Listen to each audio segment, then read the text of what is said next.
మార్చి 24 తారీఖున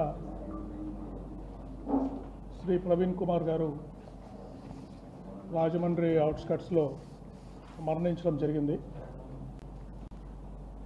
సో వారి డెత్ మీద చాలా రకాల అనుమానాలు వ్యక్తం చేయడము, ప్రజలు కానీ వారి మిత్రులు కానీ,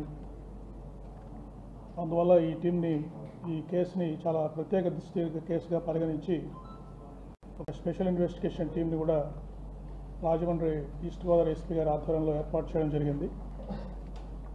సో ఈ కేసు 24 వారు చనిపోతే ఈరోజు 12వ తారీఖు, అంటే దాదాపు 16 రోజుల లోపల ఇన్వెస్టిగేషన్ దాదాపు కంప్లీట్ చేసి ఫైనల్ కంక్లూజన్స్ మీకు ప్రజెంట్ చేయబోతున్నాను. అంటే ఈ కేసు ఒక ఇంపార్టెన్స్ గమనించి అన్ని రకాల ఎవిడెన్స్లు దీంట్లో గ్యాదర్ చేయడం జరిగింది. ముఖ్యంగా అవైలబుల్ టెక్నాలజీ, ఈరోజు మనకు అధునాతిక సాంకేతిక పరిజ్ఞానం ఏదైతే ఉందో పోలీస్ శాఖకి, వారన్నింటినీ దీంట్లోకి వాడి వారి cause of death, exact cause of డెత్ని మేము ఈరోజు మీకు తెలియజేయడం జరుగుతుంది. కాబట్టి ఈ ప్రాసెస్ మన ప్రవీణ్ కుమార్ గారు మనకు 24 రాత్రి 11:44 గంటలకు మరణించారు. 25వ తారీఖు వారి పోలీసు ఏఎస్ఐ గారు వారి డెడ్ బాడీని గుర్తించి వారి ఫ్రెండ్స్కి వారికి తెలియజేసిన తర్వాత హాస్పిటల్కి దాన్ని షిఫ్ట్ చేయడం జరిగింది. తర్వాత ఆ రోజు వాళ్ళ బంధువులంతా వచ్చిన తర్వాత 25వ తారీఖు మనము దీన్ని సస్పిషియస్ డెత్ కింద కేసు రిజిస్టర్ చేయడం జరిగింది. 26వ తారీఖు వారందరూ వచ్చిన తర్వాత తహసీల్దార్ గారు దాని మీద శవ పంచనామా జరిపారు. ఒక team of doctors under videography post mortem చేశారు. తర్వాత విసరా శాంపుల్స్ అన్నీ కూడా ఫోరెన్సిక్ సైన్స్ ల్యాబొరేటరీకి పంపడం జరిగింది. తర్వాత మనము దారి పొడవునా కూడా చాలా సీసీ కెమెరాస్లో వారి ప్రయాణాన్ని గమనించడం జరిగింది. ఆ సీసీ ఫుటేజెస్ అన్ని సెంట్రల్ ఫోరెన్సిక్ ల్యాబొరేటరీ హైదరాబాద్ నుంచి అక్కడ కూడా అనాలిసిస్ చేశాము. ఇట్లా రకరకాల స్టెప్స్ మేము ఇన్వెస్టిగేషన్ స్టెప్స్ తీసుకున్నాము. ఆ స్టెప్స్ అన్ని మీకు ఇప్పుడు 1 by 1 ఎగ్జామిన్ చేస్తాము.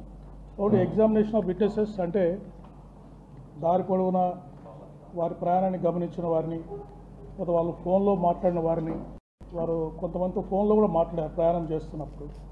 లేదా ఇక్కడ వారి ఫ్రెండ్స్ని ఇక్కడికి వస్తున్న ప్రదేశానికి ఇక్కడ ఒక హౌస్ సైట్ చూసిన అబ్బాయి వెల్డింగ్ చేయడానికి ఒక అబ్బాయిని మాట్లాడారు. ఆ సైట్లో వారితో మాట్లాడాము.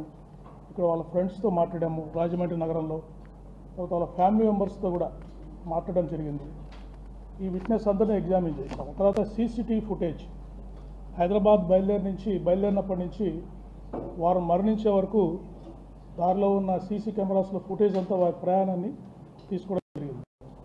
అయితే సీసీటీవీ ఫుటేజ్ని ఈ సెంట్రల్ ఫోరెన్సిక్ సైన్స్ ల్యాబొరేటరీ హైదరాబాద్లో దీన్ని అనాలిసిస్ చేయడం జరిగింది. తర్వాత క్రైమ్ సీన్ అబ్జర్వేషన్, అంటే అక్కడ ఎక్కడైతే ప్రమాదం జరిగారో సీన్ అబ్జర్వేషన్ని ఫోరెన్సిక్ ఎక్స్పర్ట్స్ ఎస్ఎల్ విజయవాడ నుంచి వచ్చి ఆ సీన్ అంతా అబ్జర్వ్ చేశారు. అక్కడ శాంపుల్స్ కూడా కలెక్ట్ చేశారు. తర్వాత ఏ వెహికల్ మీద అయితే వారు వాళ్ళ ఎన్ఫీల్డ్ బుల్లెట్ మీద వారు ట్రావెల్, ఆ వెహికల్ని కొన్ని సస్పెక్ట్ వెహికల్స్, అంటే వారితో పాటు కొన్ని వెహికల్స్ కార్స్ ప్రయాణం చేసాయి. ఒక 4 నుంచి 6 వెహికల్స్ ప్రయాణం చేసాయి. ఆ వెహికల్స్ అన్నింటినీ కూడా ఫోరెన్సిక్ ఎక్స్పర్ట్స్, తర్వాత team of transport officials, district transport officer east Godavari district సంబంధించిన ఎంబీఐ, ఏఎంఐ, డిటిఓ గారు ఆ వెహికల్స్ అన్ని ఎగ్జామిన్ చేశారు.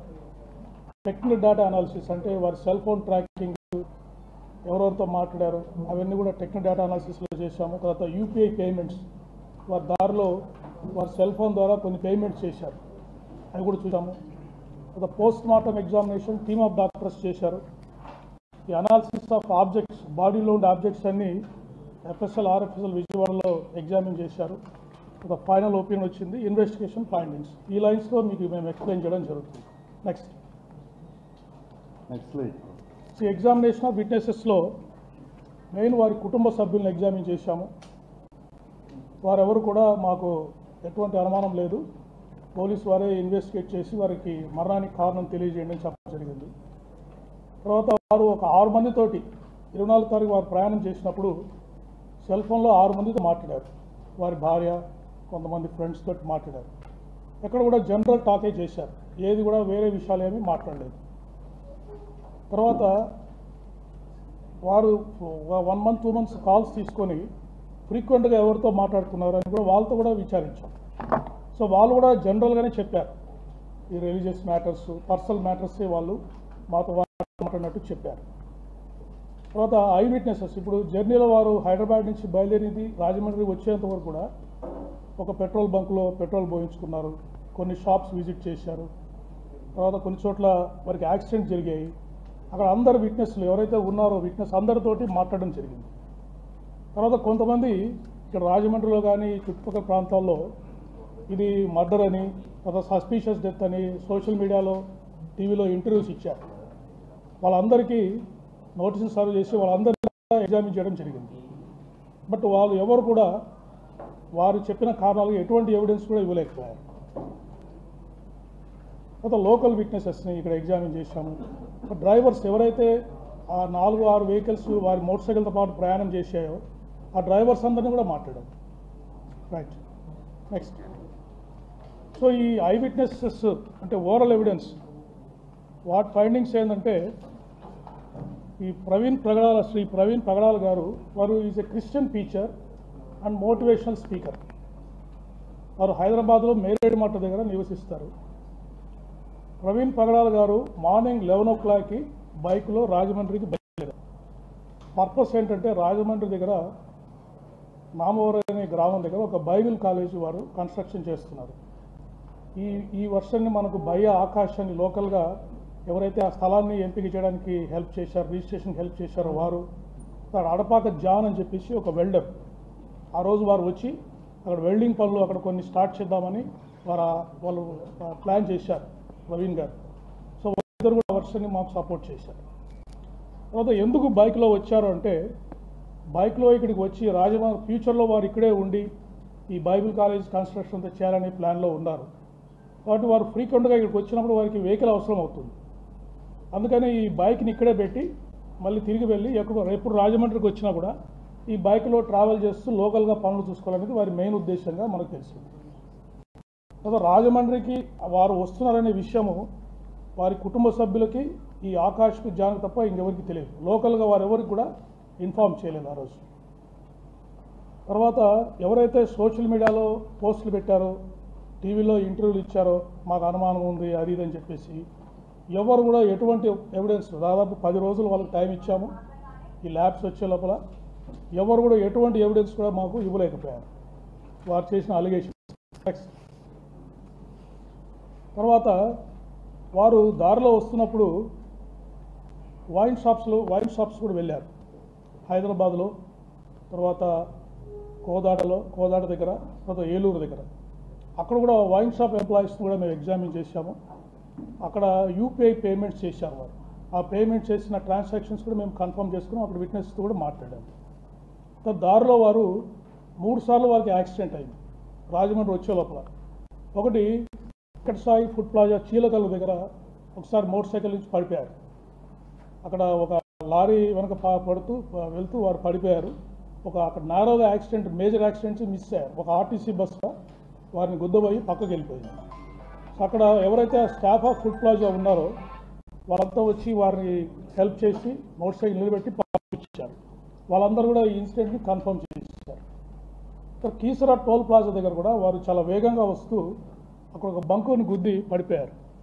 అప్పుడు అక్కడ ఉన్న అంబులెన్స్ స్టాఫ్, మెడికల్ స్టాఫ్ వెళ్ళి వారితో మాట్లాడి వారికి ఏమైనా ఫస్ట్ ఎయిడ్ కావాలని విచారించి వారితో మాట్లాడిన తర్వాత వారు నాకు అవసరం లేదని చెప్పేసి అక్కడి నుంచి బయలుదేరారు. సో వారు కూడా ఈ ఇన్సిడెంట్ని మాకు కన్ఫర్మ్ చేశారు. రామవరపాడు దగ్గర వారు విజయవాడలో దాదాపు 3:30 నుంచి 4 గంటల వరకు ఉన్నారు. రామవరపాడు రింగ్ దగ్గర అక్కడ విజయవాడ ట్రాఫిక్ ఎస్ఐ గారు ఇంకొక 2 విట్నెస్లు కూడా ఆ ఇన్సిడెంట్ని కన్ఫర్మ్ చేశారు. తర్వాత గొల్లపూడి దగ్గర వారు ఇండియన్ ఆయిల్ పెట్రోల్ బంక్ దగ్గర రీఫిల్ చేయించుకున్నారు. అక్కడ కూడా వారు ఈ డ్రంకన్ అండ్ డ్రౌజీ స్టేట్లో కనిపించారని చెప్పేసి పెట్రోల్ బంక్ స్టాఫ్ మాకు చెప్పారు. సో ఈ విధంగా ఓవరాల్ ఎవిడెన్స్ మీద మనకి ఫైండింగ్స్ అన్నీ వచ్చాయి. నెక్స్ట్, సీసీటీవీ ఫుటేజెస్ ఇవన్నీ మీకు స్టెప్ బై స్టెప్ చూపిస్తాము. మొత్తం వారు హైదరాబాద్లో బయలుదేరినప్పటి నుంచి రాజమండ్రిలో వారు మరణించేంత వరకు కూడా ఎన్ని పాజిబిలిటీ ఉంటే అన్ని సీసీటీవీ ఫుటేజెస్ మేము కలెక్ట్ చేశాము. అవన్నీ 1 by 1 మీకు చూపించడం జరుగుతుంది. నెక్స్ట్ స్టార్ట్ చేయండి. CCTV footage.